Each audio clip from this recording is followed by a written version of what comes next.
23 équipes alignées pour ce relais mixte. C'est dire aussi l'intérêt de ces nations maintenant pour ce relais mixte. Peut-être rappeler la composition de l'équipe de France. Vous avez bien raison. Anaïs Bescon, Justine Breza, Simon Destieux et Jean-Guillaume Béatrix. Voilà donc l'absence de Martin Fourcade qui a choisi de faire les épreuves de ski de fond à Rouca. Donc on a quand même une belle équipe de France qui peut jouer devant sans problème.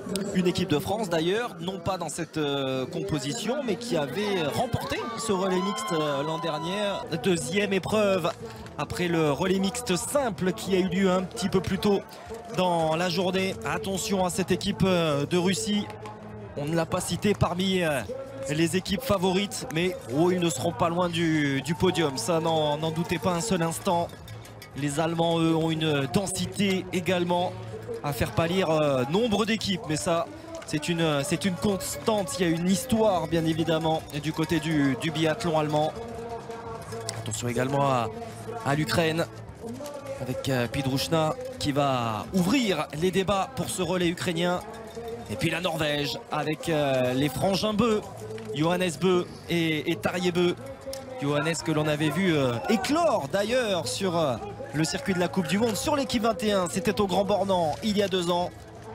Et puis notre équipe de France, bien sûr, qui va jouer les premiers rôles. On espère qu'il n'y aura pas les mêmes erreurs qu'à l'occasion du relais simple il y a de cela quelques instants. Non, c'est rare, hein. 2 fois sur une journée, là ça ferait un peu beaucoup.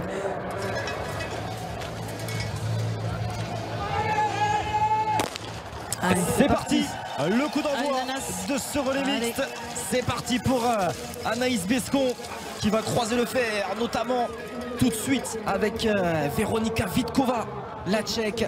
Les Tchèques, on le rappelle, ont un statut à faire valoir. Ce sont les champions du monde en titre. Dans cette configuration-là, on le rappelle, avec ces 4 athlètes, ce sont donc les grands favoris de ce relais mixte. Voilà. C'est vrai que ça fait quelques années, c'est maintenant, 2-3 ans, où vraiment ils montent en puissance. Hein. Il y a une belle équipe qui s'est montée et maintenant qui se stabilise. Où ça brasse en ce début de course. Là, on a vu des athlètes monter sur les skis l'une de l'autre. Je vous propose d'ailleurs d'écouter la première relayeuse française, Anaïs Bescon. On a recueilli, François-Xavier Bunel a recueilli ses impressions juste avant la course. C'est toujours pareil en fait, moi je sais pas trop où on en est, où on se situe par rapport aux autres équipes, tout ça, donc ça va être une prise de température, forcément avec l'envie de bien faire, on cherche le podium de toute manière, hein, mais on se cherche pour les premières courses, voilà, on attend de voir. On cherche le podium quand même, il y a cette ambition là. Voilà, cette ambition, mais avec aussi beaucoup de points d'interrogation. Hein. On finit la saison précédente fin mars, avril on se repose et après on enchaîne des heures, des mois, des kilomètres de préparation. Et on est en plein doute, on n'a pas pu trop se mesurer aux autres, si ce n'est en novembre sur les stages effectués sur neige. Donc à Souchon pour l'équipe de France. Et c'est vrai qu'il y a de gros doutes qui s'installent. On a toujours besoin de repères pour savoir où on en est. Et c'est des longs mois de doutes. Et donc ça fait toujours du bien. Une fois que c'est lancé, il y a beaucoup de choses qui se débloquent. Et c'est parti, on sait où on en est. Et cette fois, voilà. On va tout de suite avoir la réponse. Ouais, Veronika Vitkova qui a pris les commandes des opérations devant Anaïs Bescon qui est bien là dans le rythme, bien calée dans ses skis. Voilà, t'es calée derrière Veronika. Après, on peut revenir un petit peu sur Anaïs, sur sa préparation. Elle a eu une fracture de fatigue au pied, donc elle n'a pas fait de ski roue de l'été, donc c'est quand même une part importante de l'entraînement, le ski à roulette. Hein, c'est ce qui se rapproche le plus de ce qui se passe sur la neige, et donc c'est quand même un gros manque. Hein, et bon, finalement, les entraîneurs m'ont dit qu'elle a bien finalement rattrapé le retard sur les chronos qui se sont faits sur neige, sur ce qui s'est passé sur le stage dans le tunnel à Oberhof. Et bon, c'est vrai que maintenant c'est une athlète qui a de l'expérience, qui a des années derrière elle.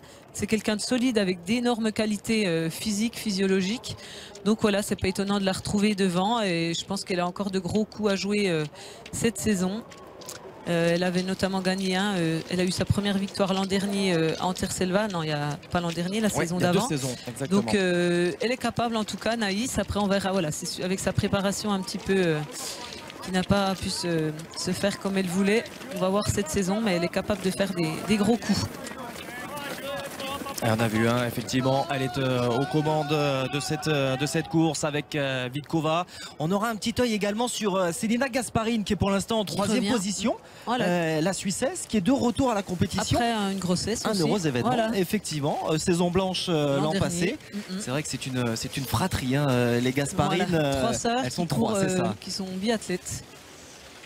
Et avec un succès notamment pour Selina qui, avant justement sa grossesse, était très performante. Au Grand Bournan notamment, elle avait au gagné. Grand Bournan. Oui, je parlais tout à l'heure de Johannes Beu qui nous avait illuminé sur l'antenne de l'équipe 21 ce week-end de compétition au Grand Bournan. Et c'est vrai que Selina Gasparine, sur les courses féminines, avait été assez la retrouver cette année. Oui.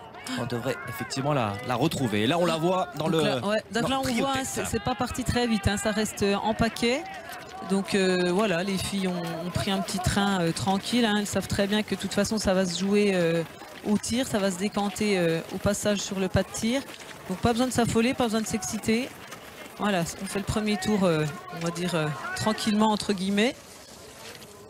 Bon, on a vu quand même des chutes hein, tout à l'heure dans la montée. Voilà, c'est facile de s'accrocher les skis là quand on est tous en groupe. Et voilà, Anaïs qui a l'air tranquille, donc ça c'est parfait, hein, on ne s'affole pas. Ouais, qui choisit d'ailleurs de s'écarter un petit peu histoire de pouvoir prendre un petit peu de prendre sa trace, un petit peu de ne pas être embêté hein, par les skis des autres. Bon, hein, comme on disait, de toute façon, sur les relais, ça se joue beaucoup au tir. Ouais, ça fonctionne encore hein, au niveau de la glisse, là, bravo les farteurs. Effectivement, cette image, on voit les glisseuses aussi, Anaïs. Hein. Les 2 jeunes femmes et la glisse qui semble encore de qualité parce que c'est un gros boulot. Hein. On peut avoir la force, on a de mauvais skis et une mauvaise glisse. Ça fera pas un bon résultat de toute façon. Stéphane Boutiot nous le disait avant le premier direct aujourd'hui. C'est vrai que ces conditions hein, ici à Östersund, c'est souvent de la neige collante hein, avec beaucoup d'humidité. Beaucoup d'humidité, voilà, c'est une région où il y a beaucoup de lacs. Voilà. Donc les filles s'installent à leur numéro de dossard. Là, le classement qui est pris, c'est le classement général du relais mix. Donc c'est pour ça que la Norvège a le 1, la France le 2 et le 3, les Tchèques. Allez, premier passage au tir couché. Toujours un petit vent là, de gauche à droite. Mais un petit peu moins fort que sur le relais mixte simple. Ouais, c'est parti là. Pour les nations qui sont couchées en premier. Allez, c'est bien Anaïs, là, super. 3 sur 3. Allez, c'est tout bon. Allez, oui, 4 sur 4. Allez, ce serait bien de ressortir joli, devant. Bien enchaîné, rapide, impeccable. Elle va sortir avec la Suédoise également. Elle sort en tête puisqu'elle était du côté droit du pas de tir. Donc elle ressort devant. Impeccable. En compagnie d'Elisabeth Höchberg. La Suédoise. Et bien décidément, les Suédois les Russes, devant leur 3e. public. Avec Pochou-Farova. Les Russes, on le disait, hein, ils seront là de toute façon, c'est une certitude. Même si Anton Chipoulin a été aligné un petit peu plus tôt dans la journée à l'occasion du relais mixte simple. Francesca Hildebrandt, elle n'est pas loin, l'Allemande en 7e position là. On est vraiment aux alentours de la dizaine, de la quinzaine de secondes. C'est Vitkova là, hein, qui s'est loupé. Et malheureusement, Selina Gasparine aussi, la Suissesse, est partie sur l'anneau de pénalité. Pas facile. Hein. Oui. Et le retour effectivement. Les Tchèques sont loin hein, cette fois. Les Tchèques effectivement qui prennent un petit éclat avec Vitkova sur ce premier tir couché. Et on voit Anaïs Bescon qui arrive au pas de tir et qui va effectuer un premier tir couché parfait. Ressortir en première position. Voilà, bonne entame de course là, parfait. Allez, on espère qu'elle va nous redonner un petit peu le sourire après la déception du relais simple. Alors on voit des conditions qui ne sont pas trop dégradées au niveau de la piste avec encore une fois un appui stable. Donc ça c'est ce qu'on aime hein, quand on skie, ça répond tout de suite. Voilà, donc la petite montée, après voilà, ça redescend, ça remonte. Voilà, le profil de la piste est cassant. Et voilà. Hein, c'est casse-pattes comme on dit. Voilà. Ça ne fait que monter et descendre, il n'y a pas trop de période de répit. C'est Östersund, c'est le coup d'envoi de cette saison 2015-2016 sur l'antenne de l'équipe 21. Vous pourrez suivre toutes les épreuves de la Coupe du Monde durant cette saison. Voilà, donc ça monte quand même hein, pendant voilà, presque 1 minute, un petit peu moins. Donc voilà, hein, tranquille, ça s'affole pas, elle est toujours devant, on voit que personne n'essaie de passer. Ils ne peuvent pas. Hein. Oui, notamment Hochberg. Voilà, c'est pas les meilleures fondeuses non plus derrière elle. Ouais, Elisabeth Hochberg, l'an dernier, elle a quand même pris la 9e place de l'individuel, ici même. C'est d'ailleurs son meilleur résultat en voilà, carrière, hein, devant son public. Voilà, donc là, il y a encore allez, 100 mètres de montée avant de faire une grosse relance et de redescendre pour une petite descente. Attention également à Pochoufarova. Elle a réalisé une très belle semaine du côté d'Orfilsen, où nous serons d'ici une dizaine de jours en Autriche pour la 2e étape de la saison. Elle avait pris la 4e place du sprint, idem sur la poursuite, mais elle est toujours à la recherche d'un premier podium en carrière. Donc un Vitkova là qui vient de passer à 25 secondes hein, d'Anaïs. Bon bah ça c'est bon pour l'équipe de France. Bon, on dit toujours quand on passe un relais qu'il ne faut pas être à plus de 30 secondes hein, au premier relais parce que souvent les carottes sont cuites comme on dit, mais bon il y a toujours des rebondissements, mais c'est souvent de mauvais augure hein, quand on est au-delà des 30 secondes après un premier relais. Allez, c'est bien ça. Allez, l'effort également. Bon, Anaïs hein, s'est posée hein, ce qu'elle fait, on voit c'est propre. Et là elle est très forte hein, sur les plats montants là, dans ce style. Voilà la relance. On voit que ça lustre un petit peu hein, sur la piste, hein. On voit des petites parties où ça brille. Donc il faut faire attention, il y a les skis qui sont plus très stables et on peut vite faire un écart et tomber. Allez, récupérer. Allez, tranquille, là c'est bien, là son rythme. Si tant est qu'on puisse le faire avant de retrouver le pas de tir, de retourner dans le stade. Il va y avoir cette dernière bosse là. Voilà, hein, c'est pas très long, mais bon, il faut encore y mettre de l'énergie avant de redescendre et de faire le virage avant le pas de tir. Bon, c'est resté assez compact là le groupe. Donc, encore une fois, ça va pas trop vite. Ouais, les filles ont quand même recollé Anaïs. Hein, c'est peut-être pas super bon signe, mais bon, hein, après, elle a peut-être choisi elle de pas se mettre dans le rouge aussi. Pour privilégier là, le tir debout, qui est vraiment le tir le plus compliqué à gérer. Il y a la fatigue de la course, la pression qui est un petit peu plus présente. Et la neige qui s'est arrêtée. Oui, effectivement, oui, on avait un petit peu peur. C'est agréable hein, aussi, parce que souvent ça tape dans les yeux, c'est jamais agréable comme sensation, même s'il y a les lunettes, ça colle aux lunettes. D'ailleurs, on a vu Anaïs qui n'a pas forcément besoin de les mettre sur le nez. Là, ces lunettes qui les a plutôt relevées. Allez, là, on profite un petit peu de cette phase de glisse hein, pour bien ventiler, bien oxygéner le corps, détendre les muscles avant le tir debout. Voilà, et là, on se met dedans hein, déjà. On ralentit un petit peu. Pas trop tôt quand même, hein, les secondes filent vite sinon.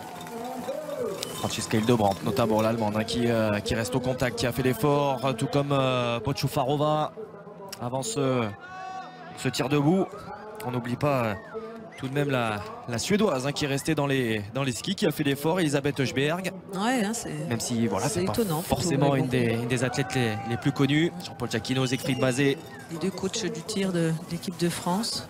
Qui vont regarder avec attention le deuxième tir, le tir debout d'Anaïs Bescon. Allez, ce serait bien de mettre ce relais français en première position, de le maintenir aux avant-postes. Oui. Allez, il y a ce petit vent quand même là qu'il faut gérer. Ouais, ça tire bien là. La polonaise, la première à piocher. Ah, Anaïs, allez, une, pas plus. C'est souvent ce qu'on se dit. Allez, on a droit à une pioche, mais pas plus. Ah, c'est parti pour la Suède et l'Allemagne. Allez, Anaïs, il faut les recoller tout de suite. Allez, malheureusement. Allez. La première les balle de Biélorusses pioche aussi sont repartis. Les Suédois. On a limité la casse du côté d'Anaïs. Bon, c'est des secondes qui filent, mais effectivement. Mais c'est pas un anneau quand même. Voilà, il y aura une quinzaine de secondes, grand maximum de retard pour Anaïs Bescon. Devant l'Allemagne et la Russie. Allez, à 13 secondes, ça va, hein, c'est bien. Effectivement, ça reste tout à fait encore rattrapable pour Anaïs. Et puis, a fortiori pour Justine Brezaz. Voilà, et les Français, Simon Détieux et Jean-Guillaume Béatrice, que l'on retrouvera d'ici quelques minutes. Flo, je vous propose très rapidement de passer une courte respiration publicitaire et on se retrouve bien sûr pour la suite de ce relais mixte ici à Östersund.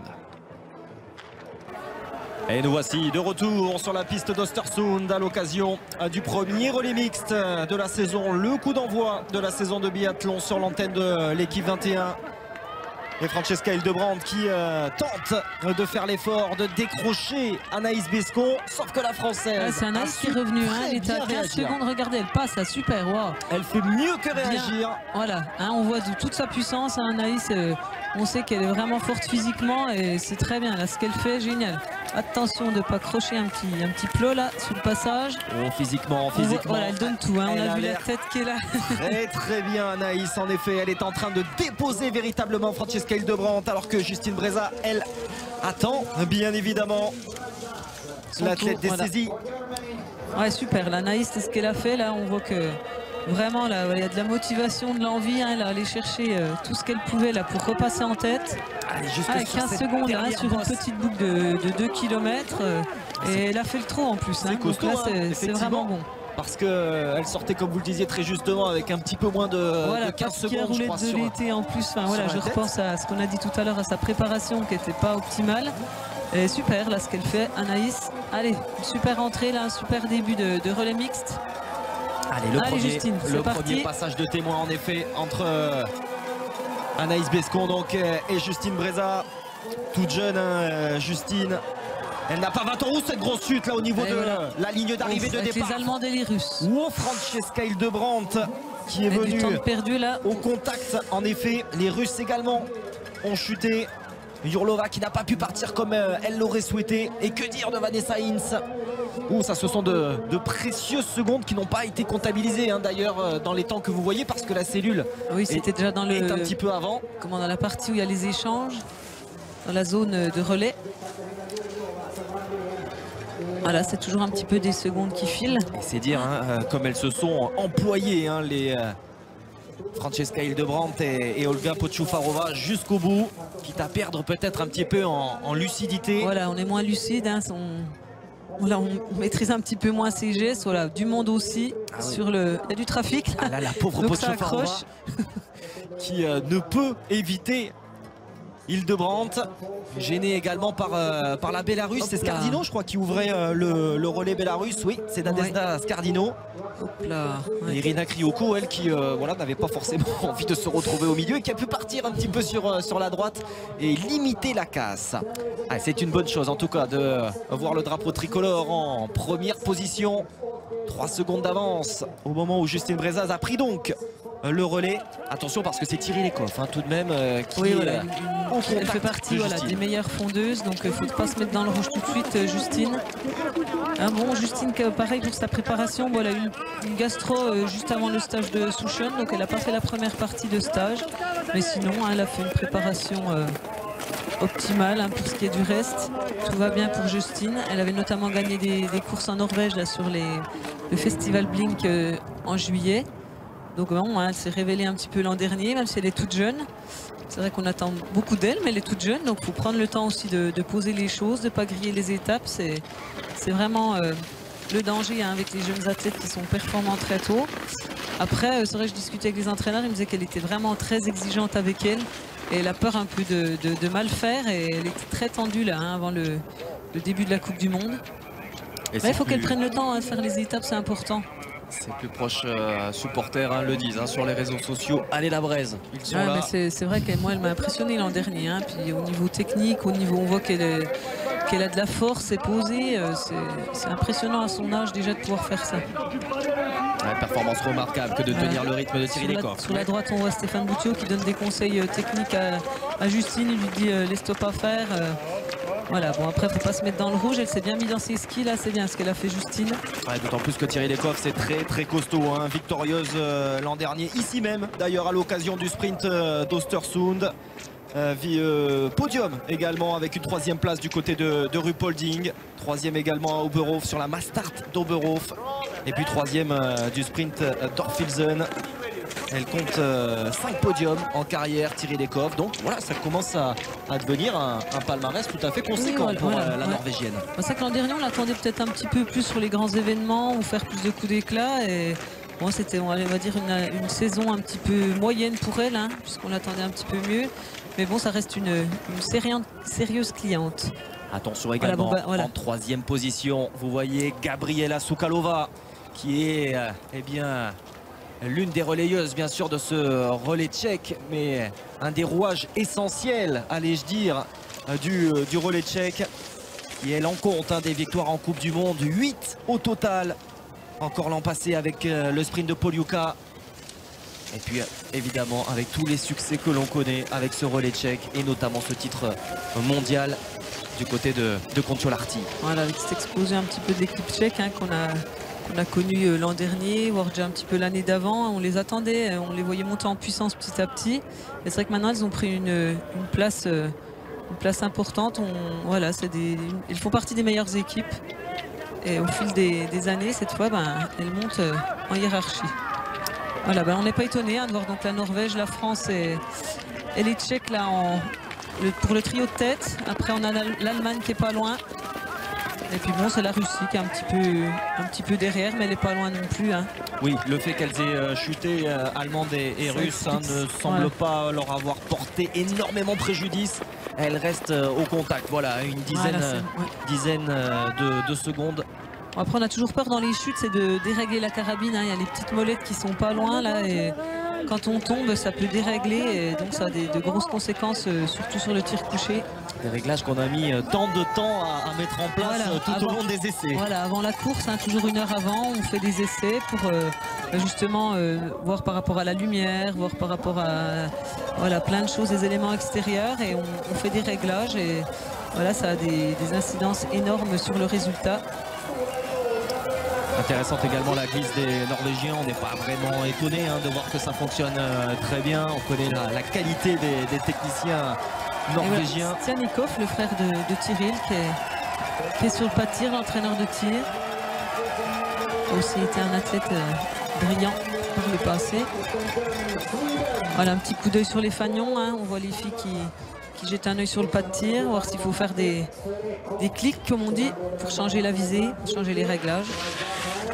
Allez, Justine qui va aller se placer au tapis numéro 2. Aux côtés de Tyrrell, entre Tyrrell et Gabriela Soukalova. C'est tout simplement ce qui se fait de mieux sur le circuit féminin.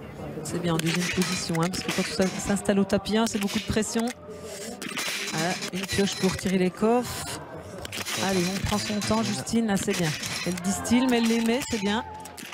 Gabriela Soukalova. Ah oui, le rythme de elle est Gabriela partie, Soukalova. C'est bon. 5 sur 5. La Tchèque qui va ressortir en première position. Et la Norvégienne qui pioche. Il y aura des pioches également pour l'Allemande. Il y aura également des pioches pour la Russe. 2 pioches pour Justine. 2 pioches pour Justine. Et la Norvège qui a fini. Qui va partir de ce pas de tir. Allez, surtout ne pas aller tourner sur l'anneau de pénalité, limiter la casse. Prends ton temps. Malheureusement, plus le droit à l'erreur. Voilà. Plus le droit à l'erreur. Les Biélorusses sont ressortis, les Russes également, l'Allemagne aussi. Allez, il ne faut pas perdre trop de temps là sur le pas de tir. Allez, la dernière, là, faut la mettre. La difficile équation entre ne pas perdre de temps, mais surtout ne pas aller sur l'anneau de pénalité. Ouf, voilà, c'est bon. C'est très bien fait parce que là, tout de suite, l'anneau de pénalité, les 150 mètres, c'est en secondes, 25, 30 secondes. 22, 25 secondes, voilà, suivant les conditions de glisse. C'est à peu près ça, voilà. Il vaut mieux s'y reprendre 2-3 secondes sur son tir. Et pour le moral aussi, quand on va sur l'anneau, là, ça fait mal. Oui, plus physiquement, bien évidemment, les 150 mètres à parcourir. Bien sûr, 8e position pour Justine. Déjà des écarts là sur ce 2e relais. La 4e est déjà à 22 secondes.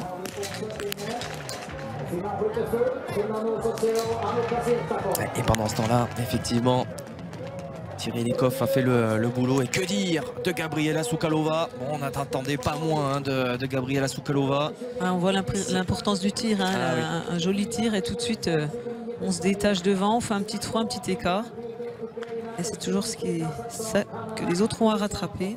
9 secondes d'avance pour Gabriela Soukalova sur Tyrrell. Ça va très rapidement là, le classement. Et on voit donc ces images de la Tchèque. Gabriela, elle est vraiment solide hein, au tir. On voit vraiment qu'elle a une position impeccable. On se dit il peut presque rien arriver. C'est stable, c'est solide. Il n'y a pas de précipitation. Elle gère vraiment très bien son tir. Je vous parlais de ces très très bons résultats par équipe, bien évidemment, avec cette équipe de République tchèque. Mais on se souvient également qu'à Sochi, elle est montée sur le podium à titre individuel avec une médaille d'argent sur la Mastart. Voilà, bon après au niveau technique, hein, elle peut encore travailler, Soukalova. Hein, on voit ça tourne beaucoup au niveau du bassin. Il n'y a pas trop de gainage par rapport à une Thierry Lekhoff où c'est beaucoup plus gainé. Mais bon, on a toujours à apprendre, toujours à progresser. Voilà. Différence de fréquence voilà, également. Et de gabarit, hein, on voit et aussi, voilà. Et la Tchèque. Et la toute fine Vanessa Hinz qui est encore dans un autre registre technique. Voilà, avec voilà, moins de puissance. Et la Bélarusse Kryoko, elle aussi n'a pas été trop gênée justement par cette chute, tout comme Yurlova. Elles sont là. Allez, les Justine, athlètes faut qui ont perdre, été voilà. prises dans cette chute là entre l'Allemande, la Bélarusse et la Russe. Et Justine effectivement voilà. qui fait 41 l'effort. secondes, hein, ça fait un petit peu d'écart cette fois, mais il faut perdre un minimum de secondes là dans ce dernier tour. Alors, pour donner après le relais. Elle a perdu en seconde, mais elle a gagné en place. Hein. Elle a repris la Slovaque notamment. En tout cas, elle est dans ce groupe. Il faudrait en sortir devant de ce groupe. Voilà, en tout cas, voilà, essayer de s'accrocher. Mais c'est vrai que face à Soukalova qui fait son effort. Ah, et Koff hein, qui a du mal à la recoller. Bon, hein, il y avait de l'écart quand même. Et ce qu'il y a, la difficulté, c'est de ne pas se mettre dans le rouge hein, pour la suite. Bel écart créé par Gabriela Soukalova. Après ce premier tir couché qui a fait mal.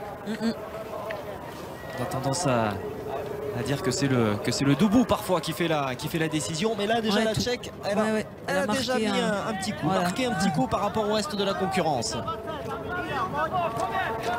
Et ça sur la piste, hein, on peut être assuré également qu'elle ne va pas amuser la galerie.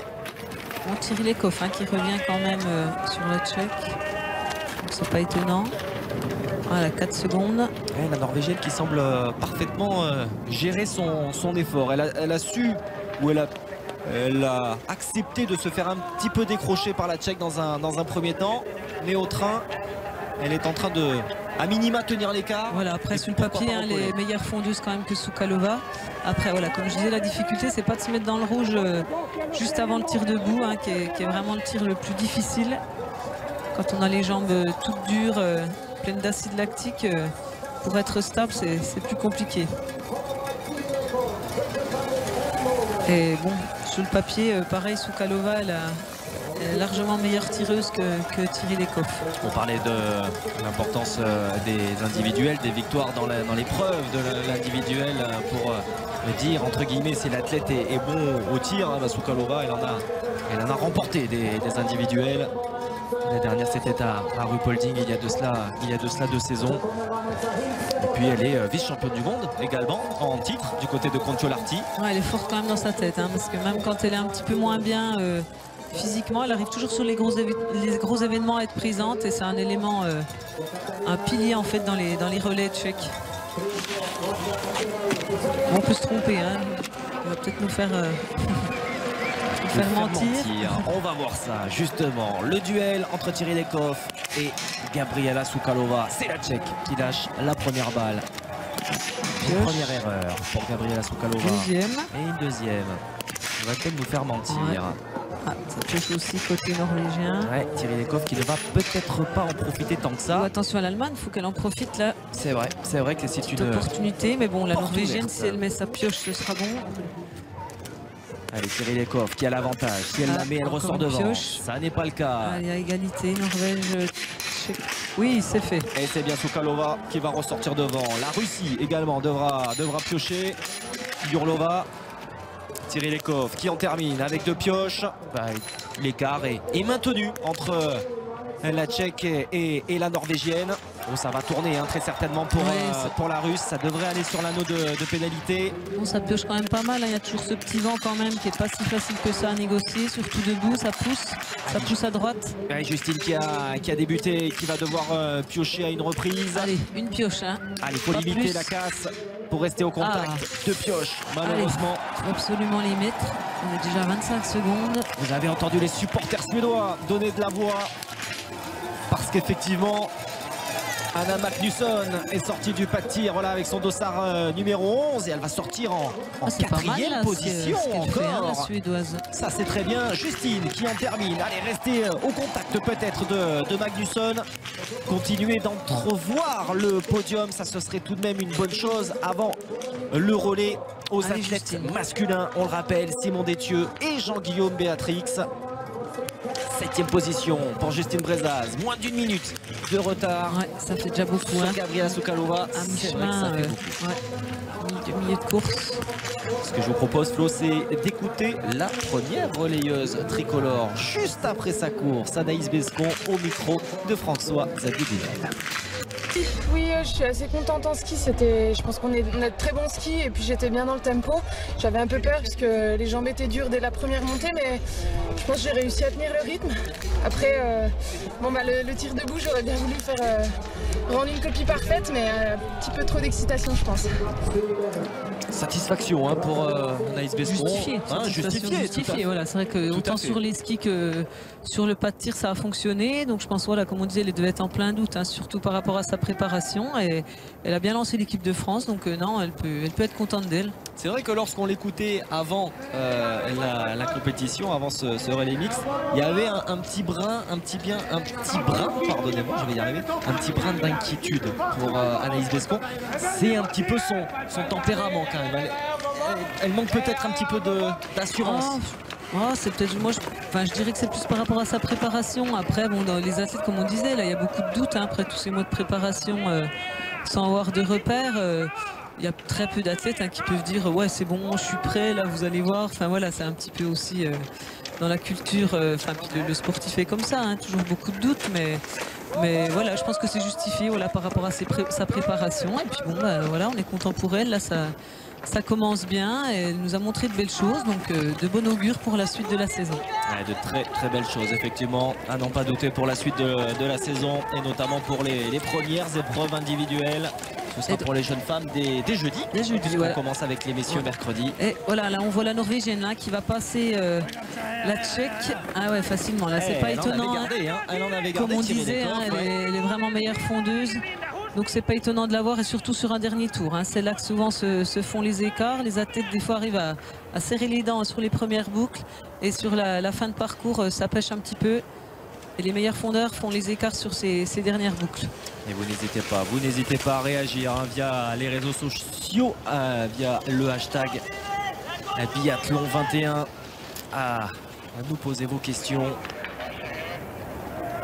Pour l'instant, ce relais mixte, c'est un duel entre Norvège et République tchèque. Ça n'est pas vraiment une surprise. Vous avez tout simplement l'équipe championne du monde en titre face à l'équipe championne olympique en titre, la Norvège, même si ça n'était pas cette composition d'équipe, puisqu'on avait les anciens que sont Svensson et Bjørndalen du côté de Sochi. En revanche, la République tchèque, on le dit et le redit, c'est bien l'équipe type entre guillemets, avec Vitkova, Soukalova. Elle lâche rien, elle est toujours là, la Tchèque. Voilà, il y a un petit écart, mais pas grand chose. Elle résiste tout ce qu'elle peut à tirer les coffres. On a vu un Michal Schlesinger justement, et ensuite il y aura Andrej Moravec pour ce relais tchèque. Voilà, elle est toujours là, Soukalova quand même. Elle s'accroche à Thierry Lekov qui ne parvient pas à faire l'écart. Il n'y avait que 5 secondes d'écart à la sortie du stade, donc elle a quand même bien résisté, Soukalova. Elle revient là un petit peu à l'aspiration aussi, dans la petite descente. Allez, attention là, pas s'accrocher. Allez, d'un côté vous avez Johannes Bö et de l'autre Michal Schlesinger qui vont prendre le relais. Eux ont un petit peu de place là, ils sont à deux simplement sur cette piste, et l'explication va pouvoir se poursuivre entre Norvégiens et Tchèques. Et Vanessa Hins qui va passer le relais à Bénédicte Doll. Voilà, maintenant au tour des garçons pour 7 km 5 de course avec leurs 2 tirs. On rappelle bien évidemment que la boucle est un petit peu plus longue pour ces messieurs par rapport aux jeunes femmes. Une boucle de 2,5 km que l'on va parcourir donc à 3 reprises.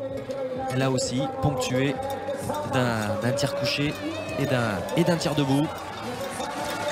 Ouais, ça reste un petit peu dans le même genre de profil que les filles, hein, même s'ils font 500 mètres de plus, ça reste très vallonné, très accidenté, montée descente qui s'enchaînent sans arrêt. Donc un parcours aussi très exigeant.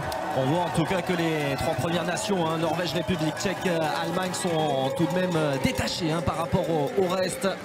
L'Ukraine, le Bélarus et la Suède sont déjà relégués à plus de 50 secondes. Et le relais entre Justine Brezaz et Simon Détieux qui a lieu sous vos yeux. Allez.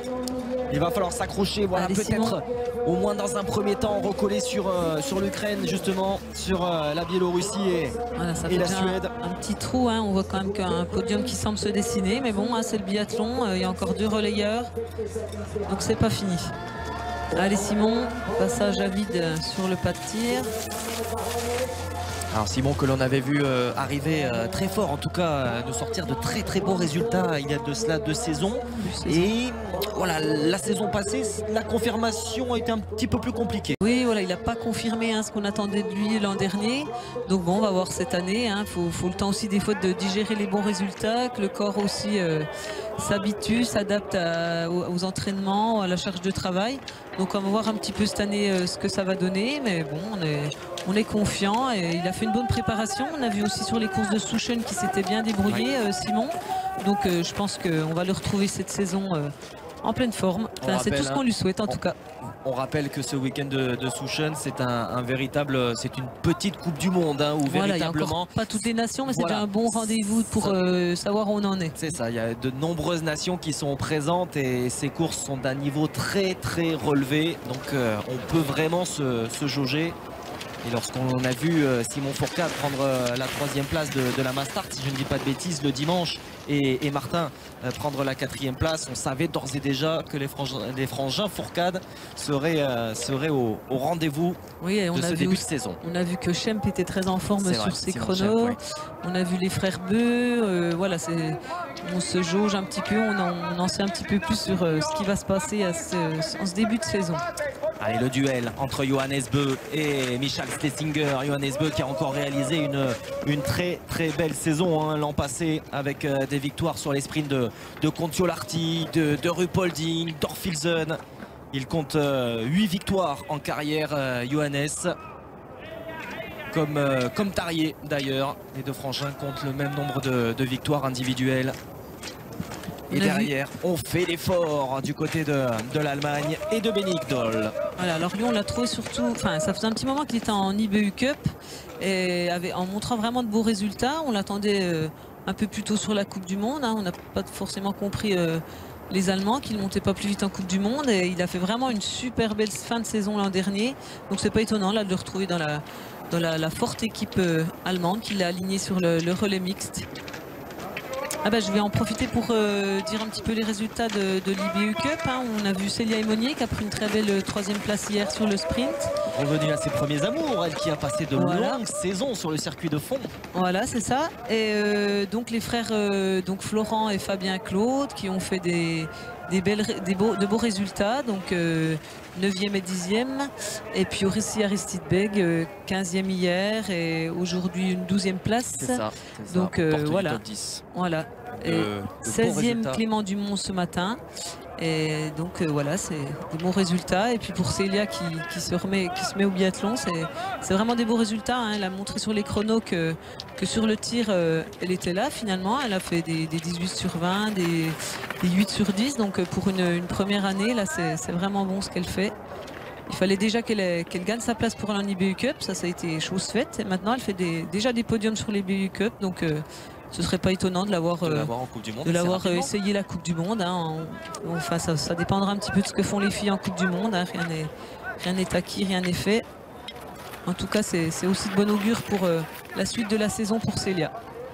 Eh bien, c'est tout ce qu'on espère pour elle, effectivement, l'ancienne fondeuse. Bénédicte Doll ici à l'image, en chasse derrière Schlesinger et Beu. Bénédicte Doll qui avait réalisé un superbe dernier week-end de compétition la saison passée avec une 3e place sur le sprint de Khanty-Mansick. Et derrière, il avait enchaîné avec une 2e place sur la poursuite. Alors qu'à ce moment-là, Chipouline et Martin Fourcade se disputaient encore le gros globe de cristal sur ce week-end de compétition. Eh bien, Bénédicte Doll s'était hissé à leur niveau.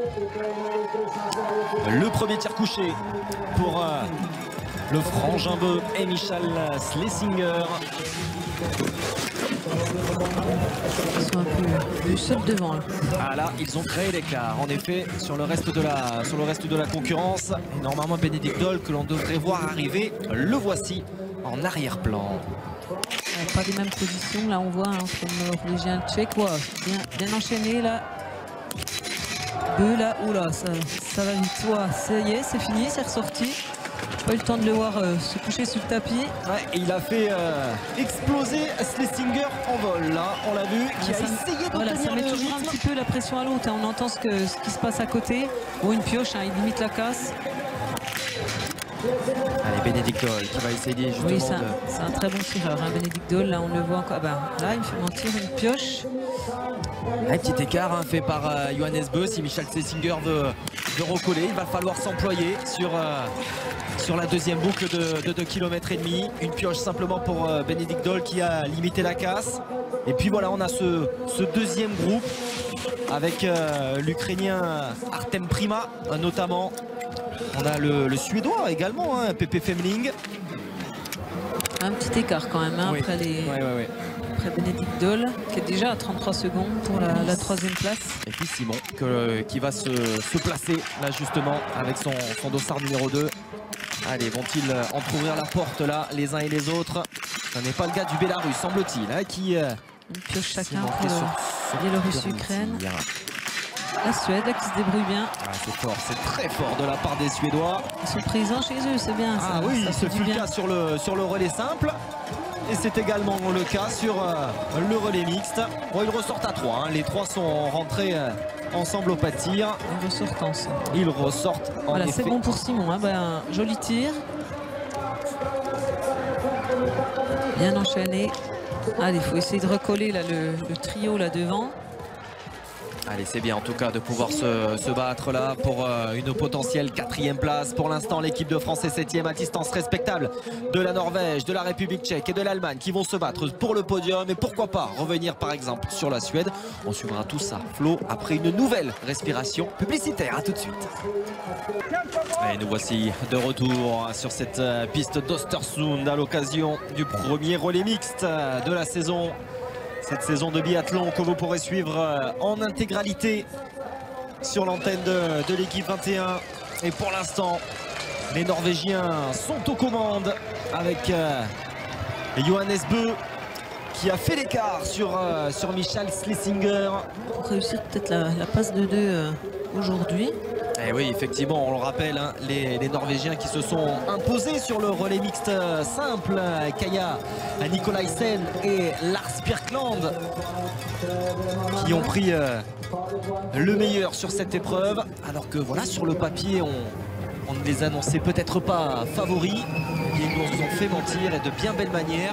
Ils ont profité, une fois n'est pas coutume, on va le redire, de l'erreur hein, de Simon Fourcade au pas de tir, qui a occasionné 4 minutes de pénalité pour le duo Fourcade-Dora Aber, les privant par la même occasion de la victoire. Il est dans un fauteuil. Johannes Beu, il n'est jamais aussi fort que dans ce genre de situation. Bon, après, attention, hein, il est souvent voilà, un petit peu trop de précipitation, d'excitation. Voilà, il le montre encore une fois. Schlesinger qui a la possibilité de recoller. Il va falloir avoir un bon rythme. Ah, pioche quand même. Ah, attention là. Oh, attention, Johannes Beu à ne pas... Voilà, faut la mettre hein, absolument celle-là. Oh, il a de la chance. Il s'en sort bien. C'est très bien fait de la part de Johannes Beu. Et il a de la chance aussi que derrière, ça tourne, voilà, ça pioche aussi. Dans un premier temps. Et Schlesinger qui va devoir s'employer également. Ah, attention, ouais, à Doll. Oui, super. C'est très bien fait de la part de Bénédicte C'est Doll. pas étonnant hein, de Bénédicte Doll. Il est solide sur le pas de tir. Il va avoir Schlesinger juste derrière lui. Le souffle de Michal Schlesinger dans le coup de Bénédicte Doll pour se battre pour l'instant pour la deuxième place. Car Johannes Beu maintient son avance et c'est 15 petites secondes d'avance, 20 quasiment sur Michal Schlesinger. Avant de donner bien évidemment le relais à son frère, Tariebeu. Toujours voilà, petit trio, trio qu'il n'a pas pu recoller là, Simon. Qui travaille bon, ensemble. Il a gardé l'écart, hein. Oui. Il n'a pas perdu en tout cas. Il a maintenu, mais ce serait bien tout de même de pouvoir revenir sur Artem Prima. Les Suédois là, c'est pas mal. Hein. Prima justement qui commet la première erreur de ce trio. Ouais, joli tir là. Le Suédois, il a enfilé les balles et on voit Nilsson, là, un ancien athlète qui a la jumelle, qui est passé entraîneur de tir. Chapeau à Pepe Femling, hein, vraiment ce Suédois qui avait comme meilleur résultat boosté là d'être chez eux. Une 21e place sur l'individuel d'Oslo l'an passé. Et là qui nous montre de très très belles choses.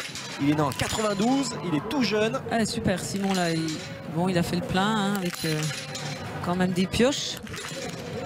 Mais pas d'anneau de pénalité. Ouais, et puis il prend la place de Dzima, tout simplement. L'Ukrainien qui a eu beaucoup de mal sur le pas de tir. Il revient à 5 secondes de Djuziev. On va dire que la 5e place là est totalement envisageable dans un premier temps.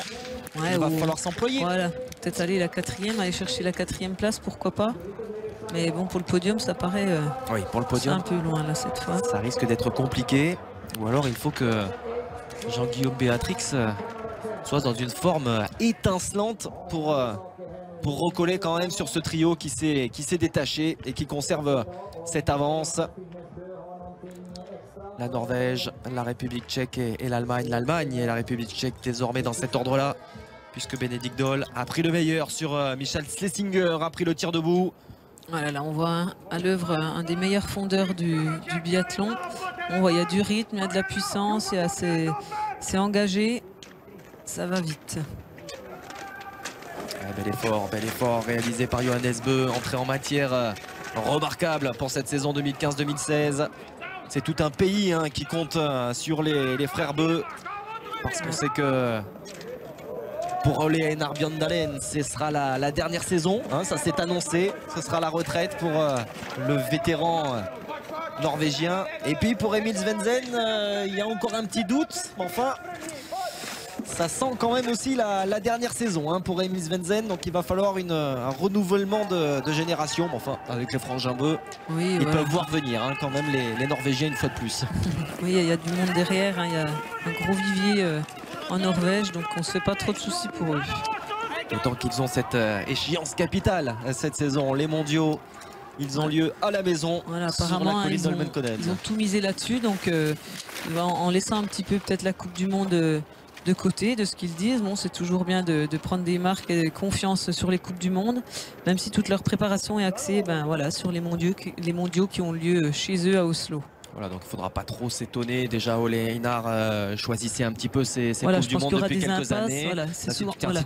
Svendsen risque de faire un petit peu la même chose. Voilà. Bon, c'est déjà dans le fonctionnement norvégien, voilà. C'est vrai, ce qu'on fait un peu moins en France, mais d'autant plus cette année, là où ils ont les mondiaux à la maison, ils vont encore plus faire ce choix-là, notamment avec la tournée nord-américaine qui est quand même assez fatigante, avec tous les déplacements, les décalages horaires, donc il risque d'y avoir des impasses. Et Femling, le Suédois, qui est un petit peu seul là, en 4e position, mais qui maintient le rythme. Ah, il y avait creusé un petit peu l'écart. Hein. On avait un intermédiaire tout à l'heure. Johannes creusait l'écart un petit peu sur l'Allemand. Bon, il y avait 3-4 secondes en plus et pareil sur le Tchèque. Ouais, ce serait l'idéal de mettre Tariebeu dans de bonnes dispositions avec une quinzaine de secondes d'avance sur Tariebeu qui est déjà bien en forme. Ouais. Je pense qu'ils vont encore creuser l'écart. Hein. C'est lui qui a fait le meilleur temps des biathlètes, on va dire, sur le chrono de Weitostolen. Ouais. Hein, il avait participé comme Martin. Et avec un bon temps de ski. On a vu aussi sur les chronos de Souchen où il était vraiment en forme. Donc on va voir au niveau du tir là ce que ça donne et sur les skis aujourd'hui.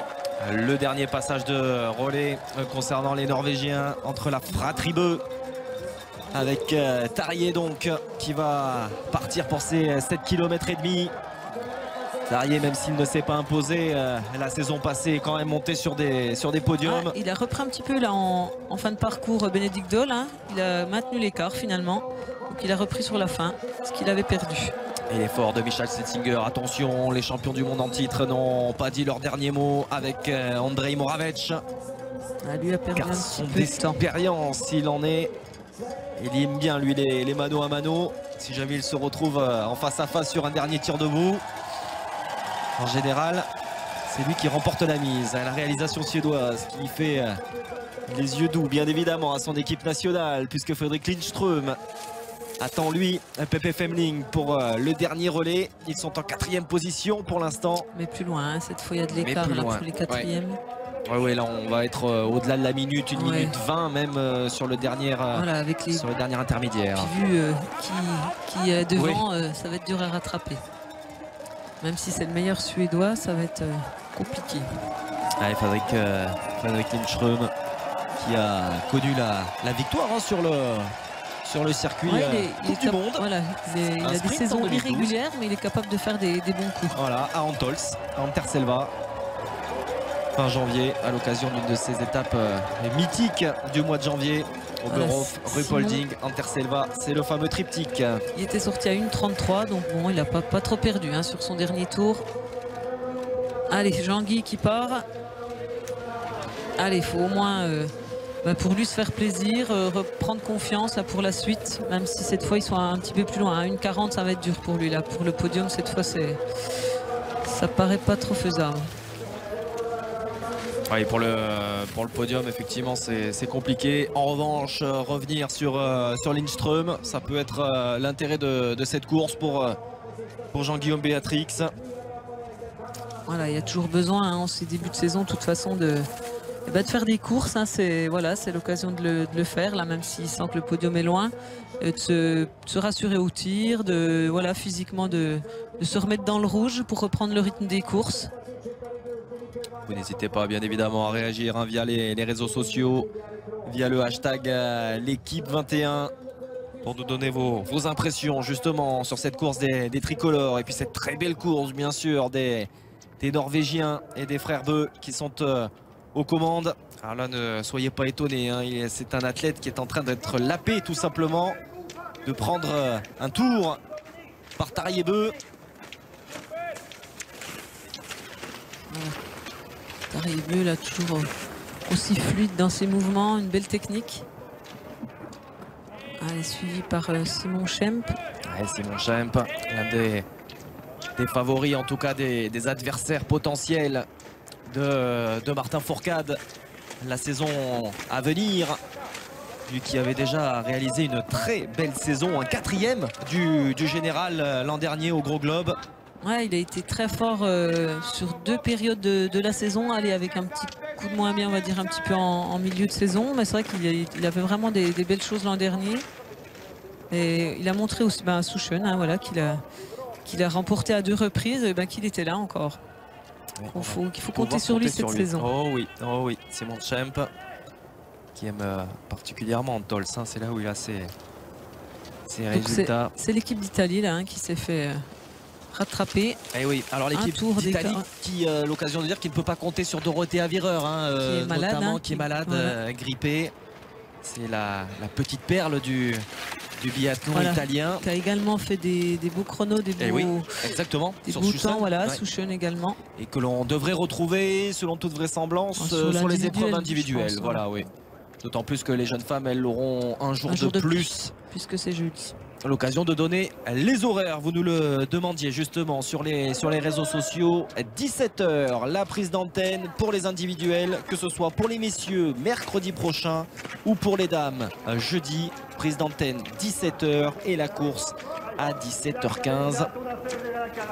Nous serons en compagnie d'un certain Gilles Marguet, champion du monde de son état. Nous n'avons en cabine que des champions olympiques ou des champions du monde, c'est tout. Allez, pendant ce temps-là, Il s'accroche, Ouais, l'Italien, il même s'accroche, si c'est pas dans le même tour, ça fausse un peu la course. Effectivement. C'est... Alors est-ce que c'est Dominique Windisch du coup qui est dans son... Hein, c'est Dominique Windisch qui est dans son dernier tour, effectivement. Ouais. D'autant plus que autant Windisch est capable de tenir Tariebeu, autant j'ai un peu plus de doutes sur Thomas Bormolini, voilà, que je connais beaucoup moins que Windisch. Moins connu que Windisch. Et voilà le relais italien justement, Windisch qui donne le relais à Thomas Bormolini. Mais encore une fois, sans Dorothée Avireur, c'est un petit peu compliqué pour les Italiens qui n'ont pas le vivier par exemple de la Norvège. Ils sont capables de faire de belles choses hein, sur les relais, on l'a vu l'an dernier, hein, avec Oberhofer notamment, Vireur comme vous l'avez dit, donc il peut faire de belles choses aussi. Allez, Tariebeu pour son premier tir, le tir couché. Il a fait l'effort, hein, on le voit sur la piste pour maintenir cet écart. Donc il avait fait le troisième Institution, Tariebeu. Allez, wow, c'est joli là, ça s'enfuit bien. Ah oui, à l'image de Johannes. Posé, voilà, bien fort. Rythmé, bravo. Joli tir, il s'en va. Il aura passé un minimum de temps sur le pas de tir. Tariebeu, ça va être compliqué, même si Simon Schempp a des jambes extraordinaires en ce début de saison, d'aller le chercher quand même. Déjà, ne pas commettre d'erreur. Voilà, là aussi, il y a une belle position. C'est bien cadencé, propre. Et voilà, 5 sur 5. Bon, les adversaires potentiels de Martin Fourcade à titre individuel cette saison. Aïe, qu'est-ce qui se passe pour Simon Schempp qui lui a jeté un coup d'œil justement à la cible, qui a préféré peut-être regarder à deux fois par rapport à ce qui s'est passé ce matin. À ce qui s'est passé effectivement pour Simon Fourcade. Ah dommage, là il va perdre de vue un petit peu la Norvège et l'Allemagne devant lui. On peut rappeler les secondes perdues avec une pioche. C'est 10 secondes en général. 10 secondes, voilà. On peut le quantifier. Il tente de désépauler, de renfiler la balle, d'insérer la balle dans le canon. Là, donc là, c'est le temps de se remettre en position, d'être à peu près stable. C'est 10 secondes. Et du coup, vous le voyez, on sera plutôt autour de la minute de retard pour Andrej Moravec par rapport à Tariebeu. 1 minute tout rond quasiment pour Andrej Moravec. Bon là, le podium est quand même bien établi hein, à présent. 1 minute, hein, la 3e place quand même. Là, ça fait loin, hein, ça fait des écarts. Et Jean-Guillaume Béatrix qui est venu se mêler justement à ce trio que l'on voyait, qui a pris la place de l'Ukrainien aux côtés de Fredrik Lindström, costaud. Il suffit de dire cela bien évidemment pour qu'il rate une balle. Lindström, le Bélarus, c'est Vladimir Tchepelin qui lui aussi va piocher. C'est une bonne opportunité pour Jean-Guy Béatrix. Oui, super, allez, la dernière. 5 sur 5, il va ressortir devant. C'est très fort de la part de Jean-Guillaume Béatrix. La 4e place pour les Français. Ça faisait bien longtemps qu'on les avait pas vus. Allez, il regarde aussi bien. Un petit coup d'œil, effectivement. Il a peut-être regardé également les cibles des autres. S'ils allaient tourner. Bon, bah, c'est qu'il est lucide hein, de penser à faire ça. Ça se passe bien. Allez, voilà, c'est bien. Pour Jean-Guy aussi, c'est rassurant. Ouais, face à Lindström, toujours. Et Vladimir Tchepelin. C'est vrai que c'est l'Ukrainien là qui a complètement sauté, qui a encore fait pas mal d'erreurs, Dmitro Pidrouchny. Voilà, plein centre, la dernière balle. Superbe, effectivement. Donc là, on voit bien hein, le système là qu'on retrouve en Scandinavie avec les palettes qui reviennent devant pour obturer le trou, alors que sur les tournées européennes, c'est plus des caches qui s'insèrent dans la cible quoi, et qui couvrent le noir. C'est pas le même système et les balles qui sont cordons tombent moins facilement sur les systèmes qu'on a en Scandinavie. Seul au monde, Tariebeu sur cette piste dans la nuit. d'Östersund. Pas forcément bien éclairé, hein, tous les endroits, là on le voit. Et derrière, on retrouve Simon Schempp. Alors là, vous voyez un concurrent japonais, lui aussi, qui a été rattrapé, bien sûr. Il est seul deuxième. Schempp, il était sorti à 29 secondes, donc il a maintenu l'écart avec Tariebeu. Là, c'est plutôt bon. Si je me souviens bien, Andrej Moravec était à 1 minute tout rond, hein, quasiment. Donc on va voir également si le Tchèque eh bien, maintient cet écart ou même reprend quelques secondes sur Tariebeu. Ça paraît compliqué parce que là, évidemment, le plan de caméra écrase tout de même la perspective. Voilà, il doit être dans les à 1 ou 2 secondes près. Là, ça va être ça, voilà. 3 secondes, donc ça reste correct. Une équipe de République tchèque qui va très certainement encore monter sur le podium. C'est une vraie valeur sûre désormais dans cette épreuve dans la République tchèque. Du côté des Norvégiens et des Allemands, on n'a pas de grosses surprises sur ce relais mixte. Ça n'est pas la présence du Canada sur le relais simple un petit peu plus tôt dans la journée. Il y a moins de densité dans l'équipe et c'est plus compliqué. C'est vrai que c'était une bonne idée de l'IBU de mettre des courses mixtes simples pour les nations justement qui n'ont pas beaucoup de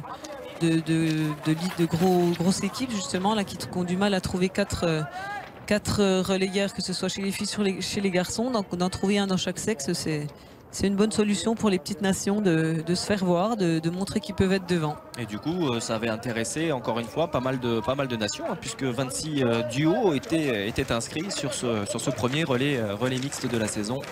Ce relais mixte simple pour le différencier du relais mixte que nous suivons. Allez, Jean-Guy Béatrix toujours à la lutte. S'accrocher. Ouais, il faut rester là, cette 4e place, ce serait un résultat important. Encore une fois, on le rappelle, Florence, vous nous le disiez, ces points de la Coupe des Nations, du classement des nations, c'est très important pour les quotas, pour pouvoir faire monter des jeunes. Un maximum d'athlètes. Voilà, c'est important. Bon, donc, ce qui compte pour les points par nation, donc il y a les relais et chaque course individuelle, ils prennent les 4 meilleurs athlètes avec des points en face qui correspondent. Et voilà, à la fin de la saison, il faut finir dans les 5 pour avoir le maximum d'athlètes. Après, si on est dans les premiers, il y a aussi des enveloppes un peu financières. Et bon, c'est toujours du bonus, mais voilà, le principal déjà, avant tout, c'est de finir dans les 5 premiers. Allez, le dernier tir de ce relais mixte pour Tarjei-Bø. Voilà. Qui, sauf catastrophe, devrait apporter à la Norvège une 2e victoire aujourd'hui. Quelle saison, quel début de saison pour l'équipe norvégienne. Ouais, oui. En bas.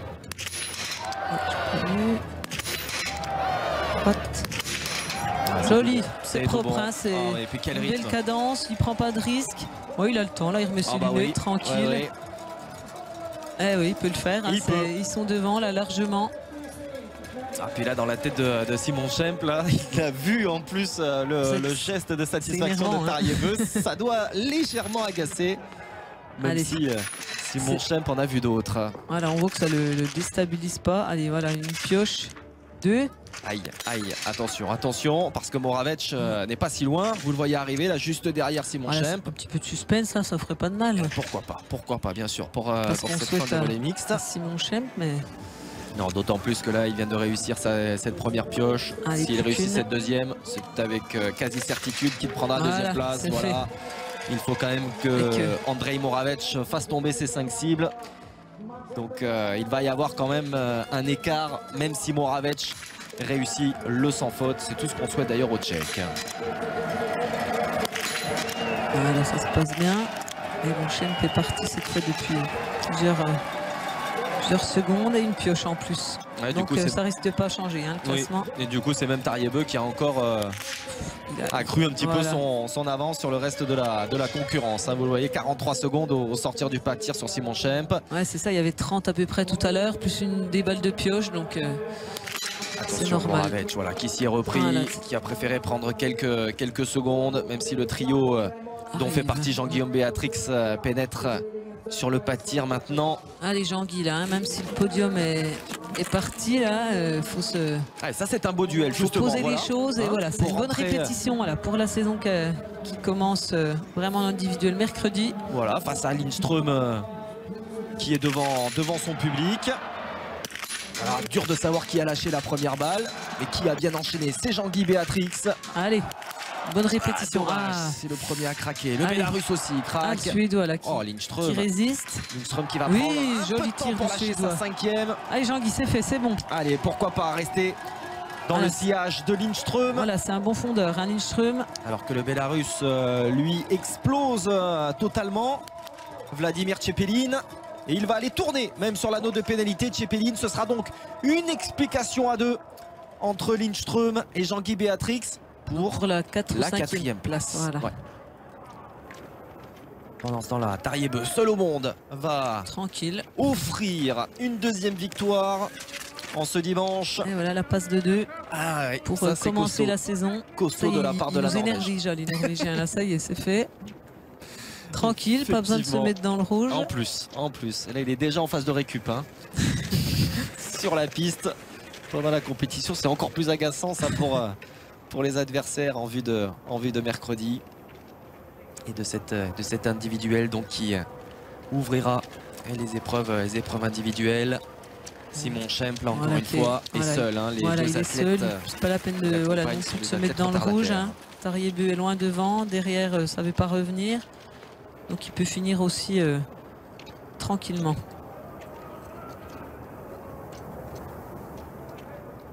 Ouais, bon début de saison aussi hein, pour la confiance du côté des Allemands pour Simon Schempp. Voilà, pas de grosse surprise hein, sur ce relais mixte.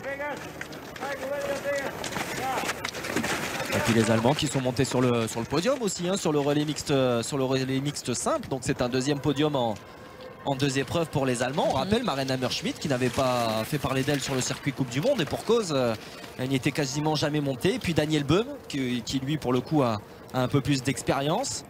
Mais ces deux-là, voilà, on ne les voyait pas aussi forcément en tant que favoris sur le podium. Ils ont pris la 3e place derrière les Canadiens, derrière Nathan Smith et Rosanna Crawford. Moravec a une 24, hein, il était sorti à une 25, donc bon voilà, ça bougera pas. Oui. On a vu aussi donc Schempp qui avait perdu 3 secondes, mais bon hein, voilà, de toute façon cette fois ça changera rien au classement. Et Tariebeu donc qui va apporter une nouvelle victoire à cette équipe de Norvège. En ce qui concerne le relais, on rappelle qu'ils sont champions olympiques hein, en titre, même si Svendsen et Bjørndalen étaient les athlètes masculins alignés. Du côté de Kontiolahti, lors des derniers mondiaux, une belle médaille de bronze. Ils étaient dauphins de l'équipe de France l'an dernier en ouverture de saison ici même. Eh bien, ils vont faire mieux. Ouais, on écoute Steph.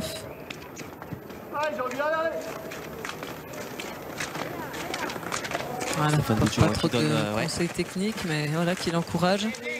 Allez, il faut rester devant. Face à Lindström. Ouais, pendant ce temps-là, les coéquipiers et coéquipières de Tariebeu voilà, peuvent être satisfaits de faire son petit show. Ouais, il en rajoute un petit peu. Bon, ouais, on a vu, ça arrive hein, des fois. On prend le temps d'aller prendre un drapeau là. Ah, est-ce qu'il y a un petit drapeau norvégien qui va peut-être aller en chercher un dans le public, traîner? Ah ouais, non, il n'y avait que des drapeaux suédois. Donc il n'est quand même pas allé jusqu'à prendre un drapeau suédois, même si ça aurait fait plaisir très certainement au public. Mais oui, félicitations. Encore une fois présente en ce début de saison. C'est vrai que la Norvège hein, est toujours présente en début. Après souvent voilà, des hauts, des bas. Bon, toujours souvent des hauts, mais c'est vrai qu'en début de saison, ils sont toujours très forts. Hein. C'est vrai qu'aussi, ils ont souvent de la neige avant les Européens. Ils se préparent différemment et ils font déjà beaucoup de courses en début de saison. Donc ils sont toujours là. On a vu que Lindström avait placé une attaque face à Jean-Guy Béatrix. On va voir cela d'ici quelques instants, on n'en pas douté. Schempp qui arrive pour la 2e place. Qui prend la 2e place pour cette équipe d'Allemagne. Après donc la 3e place remportée en relais mixte simple par Daniel Böhm et Hammerschmidt. Et bien une belle 2e place pour le relais mixte allemand. 2 podiums en 2 courses. Là aussi une équipe d'Allemagne sa place toujours présente, pas de souci. Oh, Jean-Guy Béatrix là qui a réussi à répondre à Lindström. Il ne s'est pas fait décrocher par le Suédois. Ça va se jouer au sprint hein, je pense. Mais attention parce qu'il y a le petit virage là avant d'arriver sur le stade là où il faut arriver devant. Ou alors à l'aspiration sortir juste en bas de la descente pour faire le sprint. Les champions du monde en titre qui en terminent. Andrej Moravec, Gabriela Sukaolova, Vitkova. Et aussi, voilà, pas étonnant de les trouver sur le podium. Oui, là on n'a vraiment pas de surprise au niveau du podium. C'est les Suédois, hein, s'ils sont devant nous, c'est une petite surprise quand même. Oui, ils avaient le dossard numéro 11 hein, par exemple. Donc, même si on n'a pas Martin et Marie, Voilà, c'est bien. Voilà, il est sorti justement à l'aspiration, juste à la petite descente. Il avait pris l'intérieur. Allez, Jean-Guillaume Béatrix là qui va se faire un point d'honneur. Faut se faire mal là. Prendre la 4e place jusqu'au bout, Jean-Guillaume. Faut pas lâcher, Lindström a lâché. Ouais, c'est bien battu. Lindström a lâché. Voilà, on va terminer cette journée sur une note positive. Il n'y a pas de podium pour l'équipe de France à l'occasion de ce relais mixte, mais un beau finish de la part de Jean-Guillaume Béatrix. On a vu qu'il avait les cannes. En tout cas, il a pris le meilleur face à Lindström. Qui plus est, Lindström devant son public, donc quelque peu galvanisé par ses supporters. Eh bien, Jean-Guillaume Béatrix fait l'effort. Et les Russes, tiens, que l'on n'a pas vu du tout durant l'épreuve. Bon, il n'y avait pas Tchipouline, on va dire, ni Chomilova, mais bon, c'est un petit peu décevant. 2 à 2,14, hein, c'est loin. Jakov Fak, avec un petit peu seul dans son équipe slovène là. Et il y aura une photo finish entre les Slovènes et les Biélorusses pour savoir qui des Biélorusses ou des Slovènes prend la 7e place. L'occasion de vous rappeler, alors que l'on voit le résultat final, avec une équipe de France qui termine à 1 minute 48 de la Norvège, de Tarjei Bø. Bon, c'est un petit peu pour la forme, parce que les choses étaient établies dès le dernier tir debout de Tarjei Bø.